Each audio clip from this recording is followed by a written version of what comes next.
Hello, c'est Melvin et on se retrouve pour la partie 5 de cette vraie masterclass sur React où on a couvert tous les sujets qu'il fallait pour que tu sois un développeur React expérimenté. Pour rappel, c'est une série masterclass sur YouTube. On a déjà fait la partie 1 que tu peux retrouver à cette URL. On a déjà fait la partie 2, la partie 3 sur UseEffect, la partie 4 sur UseContext et UseTend. Et là, on va faire la partie la plus compliquée, le niveau avancé de React avec les hooks plus le render, c'est-à-dire comment fonctionnent les renders une bonne fois pour toutes. Pourquoi est-ce que je fais ça à la fin? C'est parce que on a besoin de tous les hooks et de tous les outils qu'on a vus avant pour bien comprendre les renders et ce concept super important. Dans cette vidéo, je vais vraiment tout te présenter et je vais tout de suite te montrer le plan de cette vidéo. Dans ce cours, on va commencer par voir le useref, à quoi ça sert et l'utilité que j'aime bien, c'est-à-dire pour venir gérer des valeurs. Ensuite, on va comprendre quand est-ce qu'un component tree render, puis l'optimisation des renders avec Memo, à quoi sert le hook Memo, l'utilité de use Memo et de use callback, et finalement l'optimisation avancée si on a le temps. En tout cas, c'est ce que j'ai prévu pour cette vidéo. Et pour ça, comme d'habitude, on se retrouve dans un projet. Donc, ce projet que tu peux voir juste ici, où je suis en train de tout cacher, contient une application que j'ai déjà faite et que j'ai déjà sur laquelle on a déjà travaillé ensemble dans les vidéos précédentes. Elle utilise Vue.js pour le tooling, pour lancer l'application.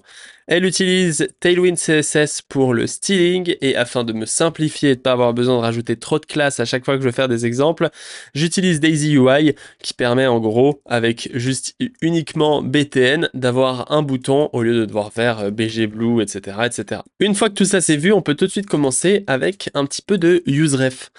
Parce que le useref est plus intéressant que ce que les gens pensent. J'ai l'impression qu'il est souvent utilisé, sous-utilisé. Alors, pour le comprendre, on va tout de suite pouvoir ajouter ici un input qu'on va pouvoir styliser avec Daisy UI, avec la classe name input, borderhead, comme ceci. Et comme ceci, on devrait voir un champ texte qu'on a juste ici. Alors, le useref, tu le connais sûrement pour gérer la référence d'un élément. C'est-à-dire qu'en appelant useref juste ici, avec une valeur par défaut à nul, je suis capable dans mon input de venir rajouter ref est égal à ref, et ensuite, je peux par exemple ici appeler ref.current.focus, avec un petit rendu conditionnel ici pour venir dire que j'appelle la méthode focus uniquement si current est défini, sauvegarder, et là quand je viens là et que je refresh, suivant comment ça me focus. Alors, en l'occurrence, j'ai peut-être eu un peu d'espoir, peut-être que si on le met dans un UseEffect, ça va mieux marcher, comme ceci, hop là. Et là, donc quand je refresh, tu vois que ça m'auto-focus l'élément. Pourquoi? Parce que, on peut le voir ici, si je fais ref ici, et on va venir ici render ref, et ici on va venir appeler frf. Pourquoi ça marchait pas avant? Parce que quand je refresh, on peut voir que dans le render, il n'est pas disponible, et lorsque le render est effectué, dans l'effet, j'ai accès à mon input que tu vois juste ici. Et donc, la référence utilisée comme ça permet de bypass React. Dans la vidéo sur UseEffect que je t'invite à voir, je t'expliquais que UseEffect permettait de venir interagir avec le DOM sans passer par le React DOM. Et useref permet de la même manière de venir totalement bypass le React DOM en venant directement modifier l'élément du DOM. C'est-à-dire que c'est tellement puissant que ici je peux venir modifier le background à red comme ceci. Donc il faut juste que je rajoute une petite condition ici. Si ref.current n'est pas défini, je fais rien. Et comme ça, tu peux voir que là, quand je refresh, si j'ajoute .style, évidemment, tu vois que mon élément a un background rouge. Donc, on va vraiment pouvoir bypass React. Le problème, déjà, avec ce useref, c'est que ça permet pas du tout de faire ça. Ça permet de récupérer l'élément pour potentiellement afficher des tooltips ou faire des éléments comme ça et récupérer des données de cet élément. Mais en aucun cas à modifier des propriétés, parce qu'évidemment, si on voudrait mettre un background red, on l'utiliserait juste ici. Bref, c'est pas ça qui nous intéresse, je voulais juste m'assurer qu'on soit d'accord ensemble sur cet usage de useref. C'est comment cette référence fonctionne. Et donc là, c'est intéressant, notamment parce qu'il y a cet objet ici, current, et on se dit, mais pourquoi est-ce qu'on doit appeler ce current? Quel est le but derrière la référence de React? En fait, React, il doit garder une référence stable qui est liée à notre composant. En fait, c'est exactement si je faisais ça. Ici, je vais faire let myref est égal à current, ici nul, comme ceci. Quand j'écris useref, c'est un peu ça que React fait. Et le plus fou ici, c'est que si je renomme comme ceci ref en myref et que je le commente, donc tu vois que j'ai remplacé myref ici, ref par myref, et que je sauvegarde et que je refresh, alors j'ai rajouté une petite lettre ici, mais tu peux voir que tout fonctionne comme avant. Exactement comme avant, il n'y a eu aucune différence. Donc là tu te dis, est-ce que useref n'est pas simplement un objet que je fais juste ici? Eh bien oui, c'est un objet qui va garder cette même référence qui vient stocker entre les renders. C'est-à-dire, une référence va permettre de faire en sorte que la propriété .current soit toujours... si on doit utiliser une propriété .current, c'est pour que myref soit un objet qui soit toujours le même. Donc, l'objet que te retourne le hook myref, c'était comme si on gardait une constante. Et donc là, tu te dis, mais si ça marche, qu'est-ce que fait cette props ref? Et bien cette props ref, comme je te le montre ici, tout ce qu'elle fait, c'est que quand tu lui passes un objet en paramètre, peu importe l'objet, etc., et ben elle vient définir la propriété current est égale à l'élément actuel. Ce qui est intéressant, c'est que ref a aussi une autre utilité. Ici, je peux venir passer une callback function et venir récupérer la référence comme ceci. Et donc là, tu peux voir que j'ai le même résultat, parce que ici, j'ai bien l'input qui est affiché. Et si ici, je te mets callback virgule R, on peut voir qu'on a bien l'input qui est défini juste ici.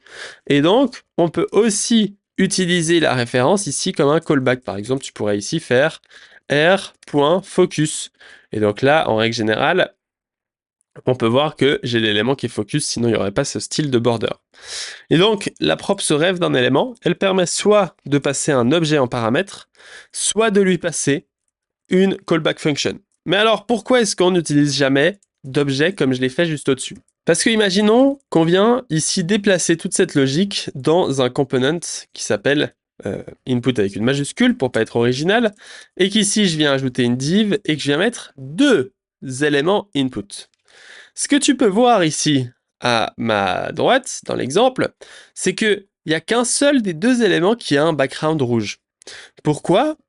Parce que l'objet ici, ce qui va se passer, c'est que ce premier composant va être render. Quand il va être render, cet input va venir définir la ref de cet objet juste ici. Donc, premièrement, ça render ce composant, ensuite ça set la ref, et donc cette ref là est modifiée. Mais ensuite, ça vient render ce composant qui est juste ici.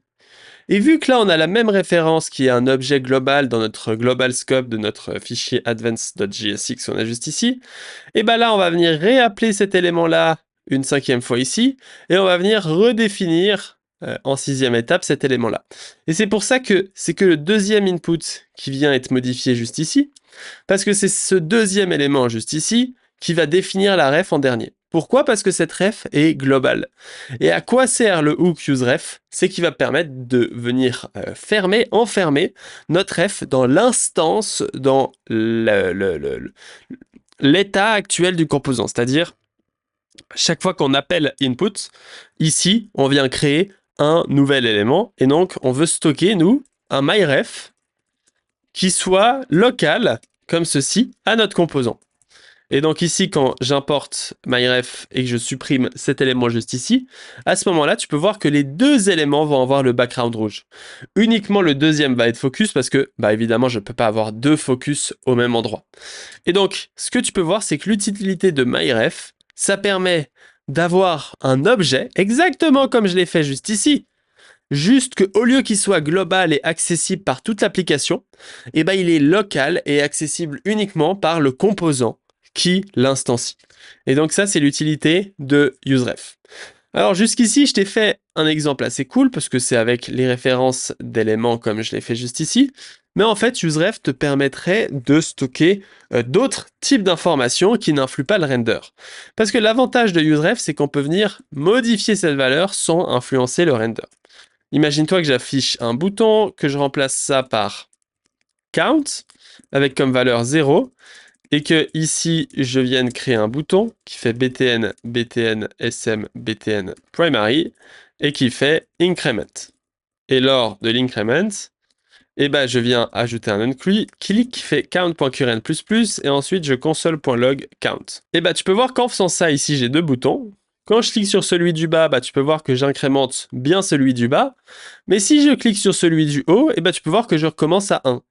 Donc ici, j'ai un état qui pourrait ressembler à un count, set count est égal à useState, comme on l'a déjà fait dans la vidéo 2, mais qui à la place vient ressembler à un useRef. Ici, la grande différence, c'est que le useRef ne provoque pas de render.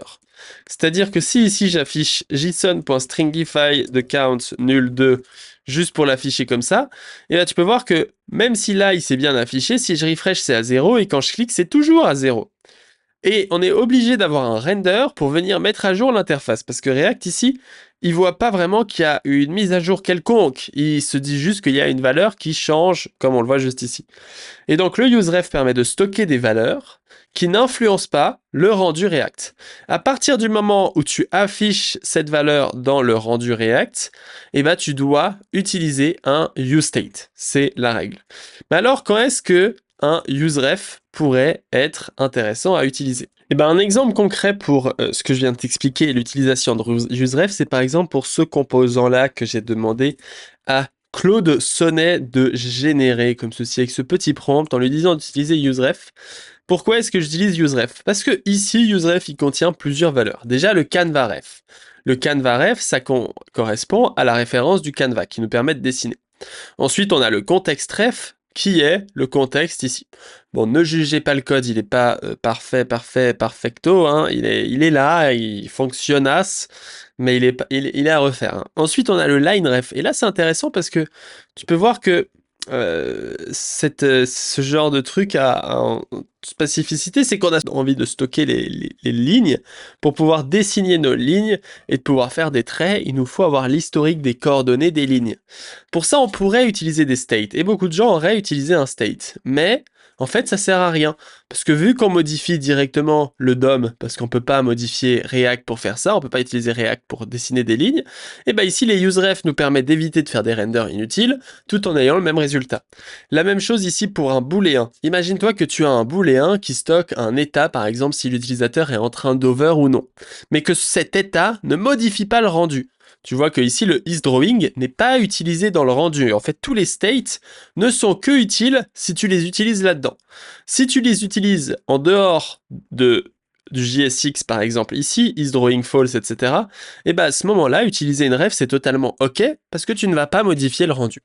Et donc, c'était ça que je voulais commencer dans cette vidéo, c'est vraiment te montrer la puissance de useRef, que tu peux l'utiliser pour venir stocker des booléens, des lignes, des données, du moment que ces données n'influencent pas le rendu. Et donc, c'est vraiment fantastique, et en vrai, on l'utilise pas tant que ça, cette méthode, mais c'est intéressant de savoir que ça existe, et c'est pour ça que je tenais à te le présenter.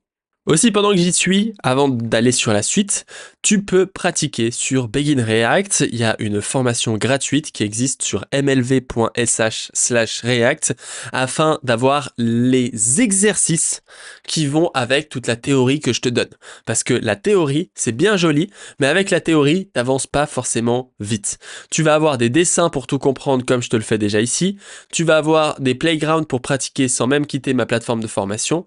Des tests sans limite, c'est-à-dire des quiz corrigés par IA, des true false, des select, et des vidéos courtes de max 10 minutes afin d'apprendre tous les sujets qu'il faut que tu comprennes. Donc n'hésite pas à te rendre sur mlv.sh/react pour profiter de tous ces cours dès maintenant totalement gratuitement. Parce que le prochain sujet que je vais aborder avec toi, la vraie masterclass de cette vidéo, c'est de t'expliquer quand est-ce qu'un component re-render. Et pour ça, j'ai théorisé ça d'une manière que je suis sûr va te plaire. Alors on va quand même aller sur notre dessin juste ici, et là j'ai un dessin quand un component re-render. Quand est-ce qu'un component re-render? Qu'est-ce qui fait qu'un component re-render? Avant de pouvoir t'expliquer ça, c'est quoi un render? Si tu ne sais pas ce que c'est un render, eh ben, il faut vraiment que tu ailles voir la vidéo 1 React DOM et Components sur mlv.sh/react React 1 parce que tu t'en doutes, j'explique tout ceci dans cette vidéo. Mais pour les gens qui se rappellent pas forcément, si on retourne sur la présentation que j'avais faite, c'est que chaque fois qu'un render se produit, le JSX, donc tout ce qui est retourné par ton composant, va être représenté par le virtual DOM en un objet JavaScript qui contient ici child, run, props, type, etc.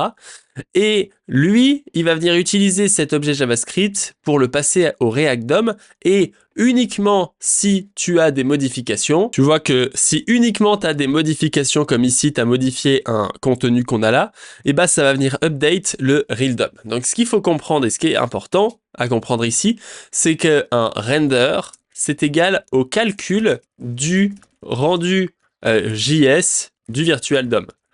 Mais un render, c'est pas égal à l'update du DOM. Parce qu'en fait, React est parti sur le principe que le virtual DOM est très très efficient pour calculer un rendu, comme on l'a vu, et que lui, il va update le DOM uniquement si ce rendu est différent du DOM actuel. Donc ça, c'est ce qu'il faut comprendre. Donc, quand est-ce qu'un component re-render? La première raison, c'est si le parent re-render. À partir du moment où le composant parent re-render, l'enfant va à son tour re-render. Tous les enfants sans exception.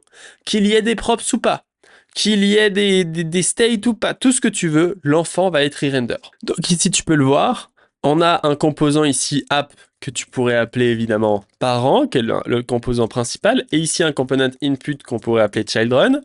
Et à partir du moment ici où je modifie le state, ça va venir rendre le parent, et tu vas voir que le children sera aussi re-rendu, alors même qu'il n'y a aucune props. Donc ça, c'est la première chose qui peut faire re-render un component, donc ici le child, c'est que son parent re-render.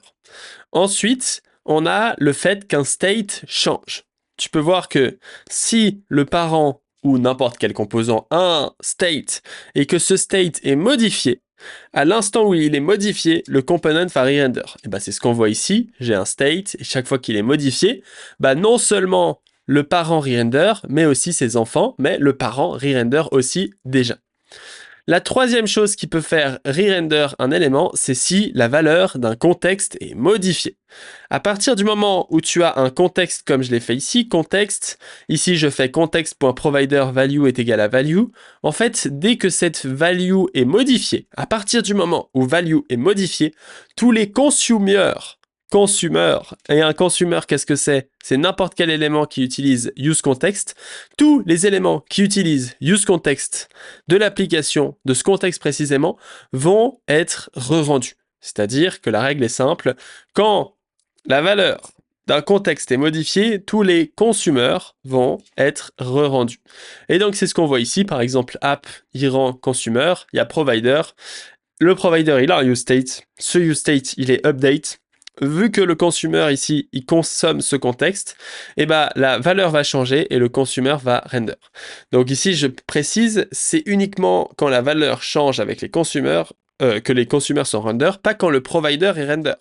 C'est-à-dire qu'ici, le provider peut être render 1 million de fois, du moment que la value ici reste stable, c'est-à-dire que la référence ne change pas, on ne va pas re-render. Alors ici, c'est un cas un peu simple parce que j'utilise le state, mais si tu utilises un objet ici, c'est le genre de cas où tu as besoin de useMemo pour t'assurer d'avoir une référence stable et que ce que je viens de te dire reste vrai. Comme je te le dis ici, parfois en fait le rendu du provider provoque un changement de la valeur. À ce moment-là, c'est pas cool, ce qui va provoquer un rendu des consommateurs. Une des fausses croyances, c'est si les props changent. Peu importe si les props changent ou non, du moment que le parent render, les enfants sont render. Et donc ça, c'est une fausse croyance que beaucoup de gens ont en parlant des props. Les props, on s'en fout. React render tout le temps, peu importe si les props sont modifiés ou pas. Maintenant qu'on a vu ça, on peut se demander comment est-ce qu'on optimise ces renders et quelles sont les exceptions à cette règle. Et la première chose que je vais te présenter ici, c'est le hook Memo. Memo, il vient modifier la règle que je t'ai dit en premier, c'est-à-dire quand un parent rend l'enfant aussi.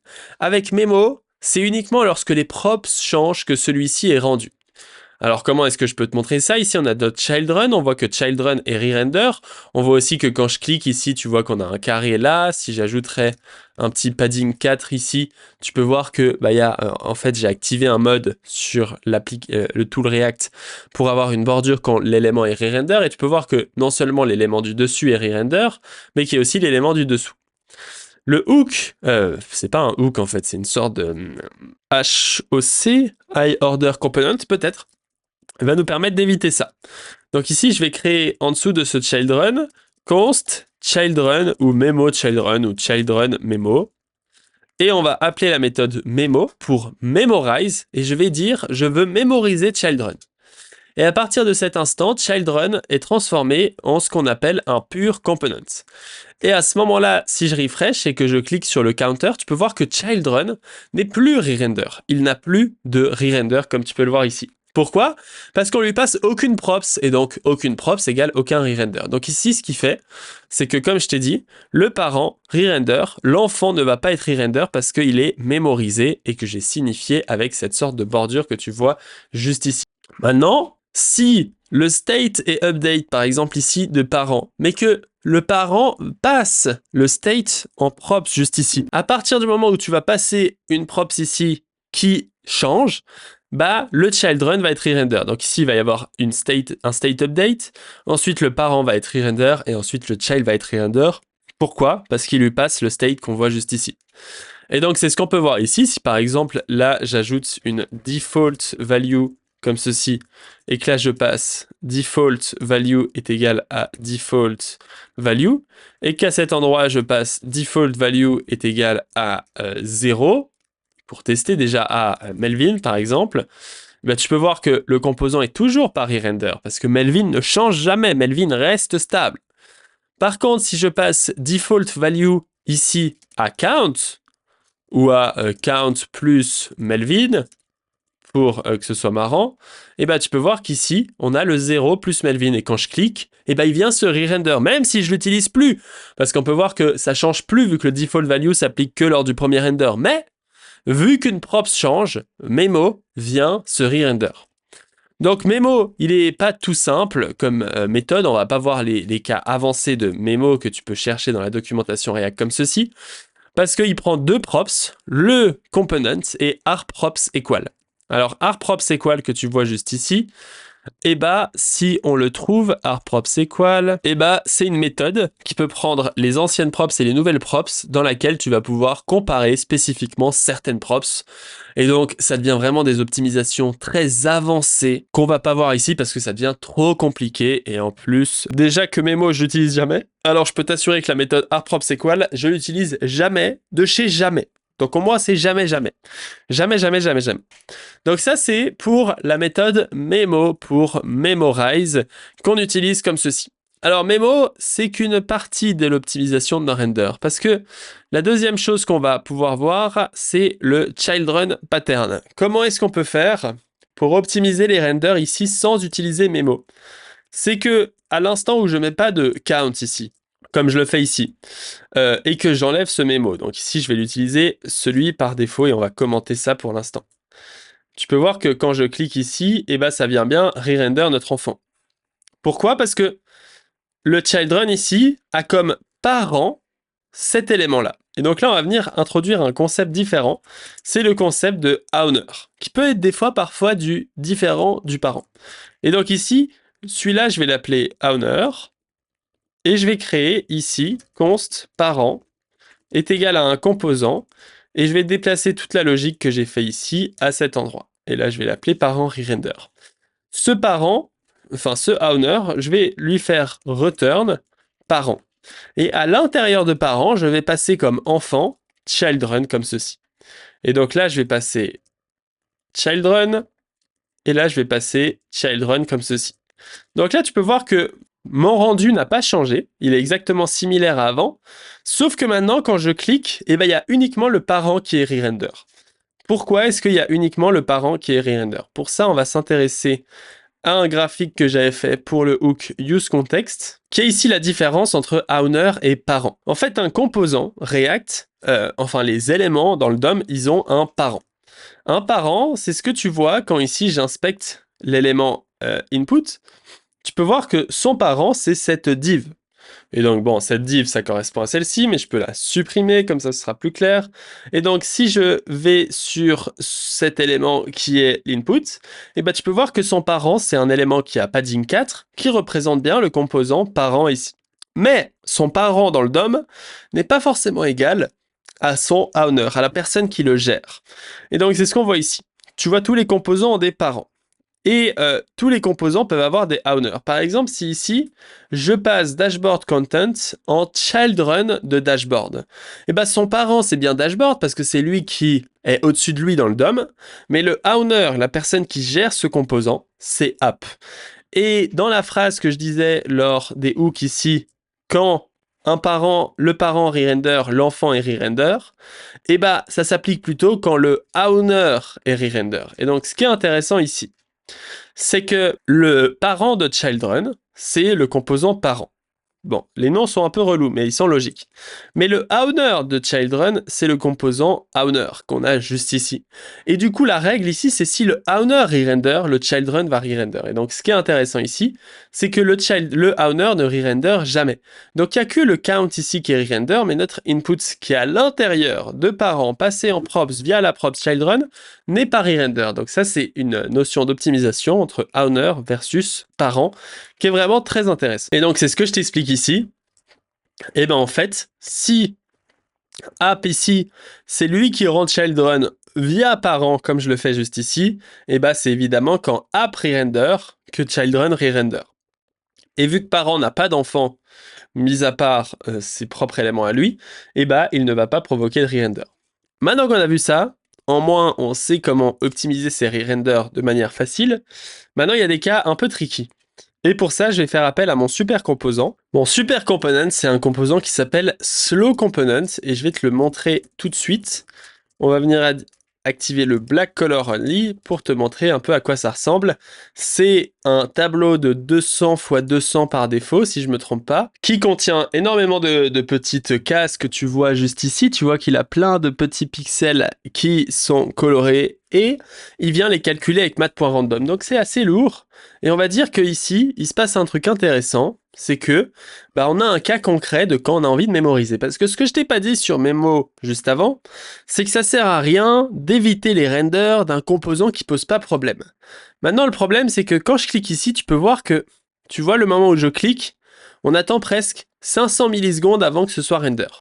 Pour analyser tout ça, on peut venir copier ce lien juste ici, l'ouvrir dans un nouvel onglet, pour pas tout casser, et je vais l'ouvrir plutôt dans cet onglet juste ici. Et on peut aller ici dans Profiler, faire Play, donc dans le component Profiler de React, cliquer ici, attendre, et stopper. Et on peut voir combien est-ce que notre render a pris de temps. 148 millisecondes. Je sais pas si tu t'en rends compte, mais à partir de 150 millisecondes, un render est considéré comme très très lent. Donc ici, si j'ai envie de le rendre encore plus lent, je peux venir ici rajouter size. Je vais mettre with 308 300 comme ceci. Et donc là, je vais venir grandement augmenter la taille de ma box qu'on a vue ensemble. Et donc là, mon navigateur commence même à bugger. Et donc là, si je fais play et que je clique, tu vois que j'ai attendu 406 millisecondes pour avoir le résultat. Tu peux voir ici, render duration, 409 millisecondes qui me dit juste ici. Donc c'est énorme, c'est très très très très lent et c'est pas du tout optimisé. Donc maintenant qu'on a ça, tu pourrais te dire, justement, je vais mémoriser ce component. Donc slow component memo est égal à memo de slow component. Et ça, c'est les uniques cas où tu as envie de mémoriser un élément. C'est quand celui-ci vient faire bugger ton application, vient ralentir ton application. Donc évidemment, ici, tu aurais pu utiliser le pattern children que je t'ai présenté avant, mais par souci, on va dire que tu n'as pas le choix, que c'est pas possible de venir utiliser le pattern children et que tu es obligé d'utiliser memo. Et donc à ce moment-là, tu peux voir que maintenant, c'est instantané. Si je te refais le test juste ici, que je fais play, que je clique, que j'arrête, et maintenant un render il dure 0.7 millisecondes. On est passé de 430 millisecondes à 0.7 millisecondes, comme je te l'ai montré ici. Donc c'est une amélioration significative qu'on est en train de faire. Et tu peux le voir juste ici, que ce qu'il nous dit, c'est que le slow component n'a pas render parce qu'il est mémorisé. Ça nous l'affiche bien. Maintenant, on a envie de faire un truc un peu plus marrant. On va rajouter un slider. Donc ici, je vais aller sur Daisy UI. On va aller dans Range. Et on va rajouter un component range, comme ceci, qui va de 0 à 100. On va enlever le counter et on va remplacer counter par with. Set with. Et ici, on va rajouter value est égal à with, on change. Ici, on vient prendre const new value est égal à parse int de e.target.value. Et ici, set with de new value. Normalement, en faisant ça, si je ne me trompe pas, on est déjà en train de pouvoir faire ça. Encore une fois, notre slow component n'est pas render parce qu'il est mémorisé. Maintenant, imagine-toi que pourquoi j'ai enlevé mon counter? Oh, j'aurais dû laisser mon counter. Count, set count est égal à useState de 0. Et ici, on va mettre par défaut à 50. Et ici, je vais rajouter un bouton avec btn primary. Voilà, donc j'ai non seulement rajouté l'input, mais j'ai aussi gardé mon bouton comme ceci. Donc ce qu'on a maintenant, c'est un bouton. Encore une fois, quand je clique dessus, aucun re-render se fait. Le truc, c'est que maintenant, je vais calculer la dice en mettant with et une 8 qui sera toujours égale à 200. Et donc à ce moment-là, je vais passer la props dice dans mon component memo, juste ici. Et donc, qu'est-ce qui se passe ici? Ma props, elle change pas, on est d'accord. Hein. Donc ici, on a la dice, et tu vois que ici, je peux changer la dice. Évidemment, chaque fois que je change cette taille, bah, le component mémorisé ici, il va être render. Tu vas pouvoir le voir parce qu'il va venir m'afficher les renders, et tu peux voir qu'il y a un carré autour de ce composant, ce qui prouve qu'il est bien re-render. Ici, c'est normal, c'est assez évident de se dire que ce composant est render chaque fois que je change la dice, vu que je veux que sa taille change. Maintenant, ce qui est bizarre, c'est que quand je clique sur le bouton, tu peux voir que le composant juste ici est aussi re-render. Comme tu peux le voir ici avec le petit carré. Donc là, c'est pas problématique, mais quand je commence à mettre à 200 pixels, bah, tu peux voir que mes renders sont déjà un peu plus lents. Et évidemment, ici, je pourrais mettre max à 300, comme ça, on est bon. Et là, si je te le fous déjà à 200, et bah, tu peux voir que là, quand je clique, c'est assez lent. Pourquoi est-ce que ça se produit? Parce que mon component size ici est constamment recalculé. Il est recalculé encore et encore et encore. À chaque render, dice est différent du précédent dice. Ce qui se passe, c'est à peu près ça, c'est que dans le render 1, on a ici un objet qui s'appelle 8with qui vient passer à slow component. Celui-ci va re-render, et lors du render numéro 2, et ben en fait, quand on fait un render, on recalcule l'intégralité du composant. Et on vient recréer chacun des objets. Et donc ici, le objet 8with qu'on avait juste avant, et ben il vient être recalculé. Et quand il vient recalculer cet objet, il vient calculer une nouvelle référence. Cette nouvelle référence, elle va être interceptée comme un changement de props, ce qui va venir re-render notre slow component. Ce qu'on voudrait faire en fait, nous, c'est que dans le cas où tu cliques sur un bouton, et ben au lieu de créer une nouvelle référence, et ben cette référence, je la récupère de l'ancien render et je viens stocker et sauvegarder la référence. Et à ce moment-là, et ben tous les renders que je t'ai montrés avant ne se produisent plus parce que je garde l'ancienne référence. Et donc pour faire ça, il y a un hook qui s'appelle memo. Le hook memo, il s'appelle comme ceci et il prend une callback function qui retourne une valeur. Et je vais faire ça comme ça pour l'instant. Et tu peux voir que bah, pour l'instant, on n'a pas résolu notre problème. Parce que ce useMemo, comme cette magnifique erreur slint est en train de nous l'informer, il doit avoir un array de dependency. Sinon, il sert à rien.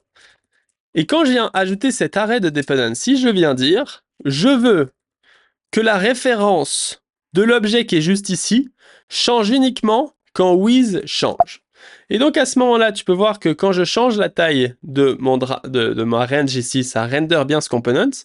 Mais quand je clique sur ce bouton, notre component d'avant ici, il ne re-render plus. Tu peux voir qu'il n'y a que le composant principal qui re-render. Donc, ça va nous permettre de sauvegarder cette valeur et de dire, je veux que la valeur de size change de référence et donc indirectement provoque un render à slow component parce qu'il est mémorisé, uniquement quand with change. Et donc, c'est ce qu'on dit grâce à ce hook useMemo.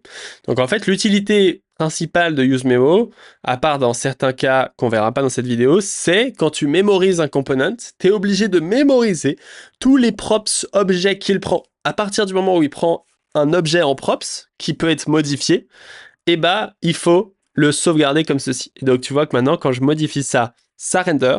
Si je modifie celui-là, ça render pas. Et on sent évidemment bien la différence parce que sinon, quand je cliquerais sur ce bouton, ce serait super lent. Maintenant, il y a un deuxième cas assez intéressant. Imagine-toi que j'ai un state color, set color ici. Et que je viens de modifier mon composant slow component pour que lors du clic, il appelle la couleur en paramètre afin de pouvoir me dire sur quelle couleur de mon tableau ici j'ai cliqué. Et donc ici, je vais pouvoir aller dans slow component memo, rajouter un onClick, et ici rajouter une méthode. Et dans cette méthode, je vais faire setColor de color, ou de C comme ceci, et C est le paramètre que j'ai pris juste ici. Et là, tout au-dessus, je vais faire color.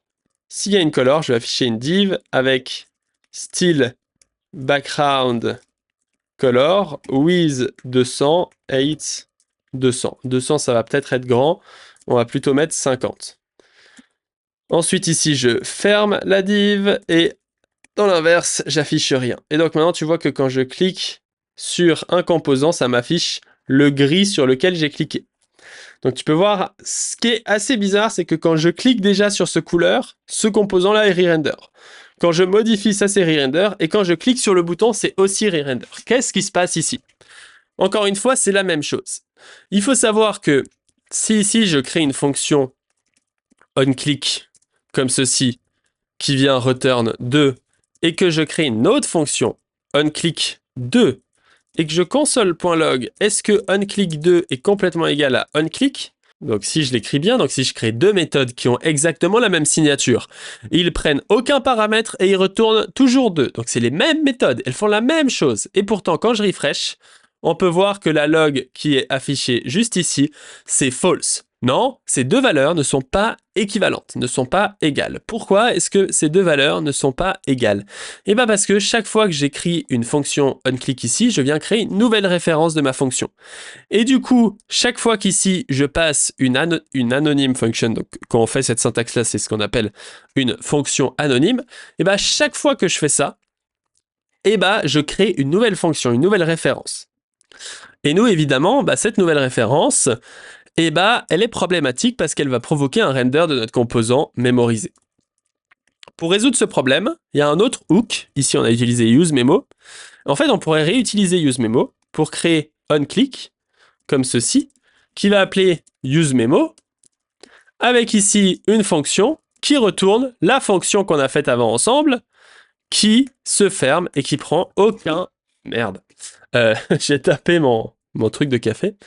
Donc ici, notre useMemo ne prend aucune dépendance, comme tu peux le voir ici. Et donc ce que notre useMemo retourne, au lieu de retourner une valeur, comme il retourne ici, il retourne une méthode. Et cette méthode, on va la passer au onClick qui est juste ici. Maintenant, je vais refresh ça, et tu peux voir que maintenant, quand je clique, ça ne re-render plus. Et quand je clique, tu peux voir que ça re-render plus parce que mon tableau qui est juste ici, on va l'agrandir un petit peu. Donc là, ça va re-render. Mais quand je clique juste ici, tu peux voir que les cases ne changent pas de position, comme tu peux le voir juste ici. Et donc, ce que tu peux en conclure, c'est qu'ici, j'ai pu mémoriser la fonction pour qu'elle ne se re-render que quand je cure jamais.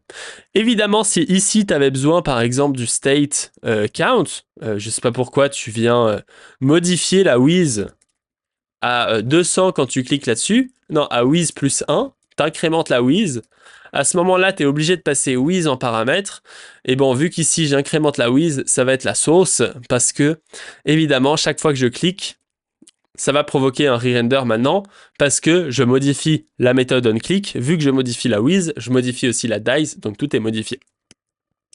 En règle générale, on ne fait pas ça. Et en règle générale, si tu as besoin d'un state, si tu as besoin de modifier la with, tu vas utiliser la syntaxe, ou si tu as besoin de modifier un state comme le count, au lieu de faire count plus 1, parce que si tu fais count plus 1, tu as besoin d'ajouter count. Et donc onClick, la référence de onClick va être recalculée chaque fois que tu cliques sur notre élément. Au lieu de faire ça, tu peux utiliser la syntaxe qrn qui va sur qrn plus 1. Et comme ça, tu évites d'ajouter un tableau de dépendance et tu vois qu'à ce moment-là, le counter s'incrémente sans re-render ce composant. Cependant, tout ce qu'on fait depuis avant est ineffectif parce que useMemo a une variante qui s'appelle useCallback qui permet de faire la même chose que ce qu'on a fait, mais au lieu de retourner une fonction qui retourne une fonction qui fait notre action, eh ben on peut juste passer une fonction en paramètre. Et useCallback est une sorte de fork, une sorte de copie de useMemo, mais spécifiquement pour les fonctions. Donc spécifiquement pour ce qu'on a besoin de faire juste ici. Et donc à ce moment-là, on a ce onClick avec ce useCallback qui est passé en paramètre comme je le fais juste ici. Et donc là, on obtient toujours le même résultat, c'est-à-dire que quand je change la range, ça render le composant. Mais là, quand je clique sur mes trucs, ça ne render pas. Et mon current, il s'incrémente. Donc il y a tout qui fonctionne assez bien. Donc comme ça, on a vu le useCallback, on a vu le useMemo. Pour rappel, le useMemo permet de mémoriser une valeur. Le fait de mémoriser une valeur permet d'avoir une référence stable. Une référence stable, ça correspond au fait que l'objet n'est pas constamment recréé de zéro, mais on va toujours utiliser l'objet du précédent render comme je te le présentais ici. Au lieu de recréer un objet, on va réutiliser l'objet d'avant. Et avec les méthodes, c'est exactement la même chose, sauf que c'est une méthode. Justement, useCallback est une sorte de copie de useMemo spécifiquement fait pour gérer des callbacks, les callbacks qui représentent généralement des méthodes, et comme ici, tu peux le voir qu'on retourne une méthode. Cette méthode permet ici de venir et de passer en props, et en règle générale, on utilise useMemo et useCallback très souvent à cause de components mémorisés. C'est pas les seuls cas d'usage de useCallback et de useMemo. Moi, personnellement, je les utilise très rarement, mais ici, voilà, useMemo, je ne l'ai pas présenté ici, mais hormis ça, ouais, j'ai un peu fail mon histoire, mais c'est un peu la même logique. Vu que le callback ici est calculé uniquement quand les props changent, et bah si par exemple tu fais un calcul compliqué comme tu filtres des to-do, tu calcules la suite des Fibonacci, etc., et bah ici tu viens faire en sorte que ce calcul se fasse uniquement quand c'est nécessaire. Et donc ça c'est un usage super important de useMemo que j'ai pas montré, je m'excuse. Mais ici, skipping re-render of component, donc ça c'est ce qu'on a vu avec ici notre mémo, donc ça c'est le cas qu'on a vu. Mémoriser les dépendances d'un autre hook, donc ici ça va nous permettre de mémoriser les dépendances d'un autre hook. Donc par exemple ici, on vient avoir cette dépendance qui est dans un useMemo, et donc on a besoin de mémoriser les dépendances, parce que si les dépendances changent, on a le même problème qu'on avait avant, et mémoriser une fonction, et donc ça c'est ce qu'on a vu, qu'on peut généralement utiliser useCallback pour mémoriser des fonctions, comme il te l'explique juste ici. Donc comme ça on est d'accord. Il y a vraiment juste ce détail skipping expensive calculation qui est intéressant. Pour ça, je peux t'afficher ce petit playground. Donc, je peux le voir juste ici. En fait, j'ai une petite application. Donc ça, c'est sur ma plateforme de formation. Et c'est dans les cours que tu peux avoir en description en allant sur mlv.sh/react. C'est très très court à écrire, t'as qu'à le taper sur ton navigateur afin de profiter des cours gratuits que je propose sur ma plateforme de formation que j'écris de A à Z avec React, Next.js, Tailwind et toutes les technologies que je t'enseigne en général. On a ici une méthode qui s'appelle useTimer qui vient afficher un timer qui s'incrémente toutes les secondes. Et ensuite, j'ai une méthode très expensive que j'ai fait exprès de faire plein de boucles qui est getPrime, qui permet de récupérer les nombres premiers entre 0 et la valeur qu'on écrit ici. Ce qui est intéressant, c'est que ce getPrime ici, si je fais console.log getPrime avec max, et ben tu peux voir qu'il est calculé toutes les secondes. Pourquoi? Parce que chaque fois que useTimer change, il vient recalculer notre méthode. Donc ici, c'est pas très problématique, parce qu'il n'y a pas beaucoup. Et, mais si ici, je passe à 500, donc là, 500, déjà, c'est pas mal lent. Si je passe ici à 800, là, ça commence à être très lent. Et tu peux voir que les secondes, parfois, elles vont passer à 2. Mais le pire, c'est si j'affiche 1200. Donc c'est le maximum parce qu'après ça fait crash mon ordi. Tu peux voir que là, les secondes passent pas de 1 en 1, mais ils passent de 2 en 2. Parce que le render prend tellement de temps que mes secondes sont obligées de passer de 2 en 2. Pour optimiser ça, eh ben on peut justement utiliser useMemo.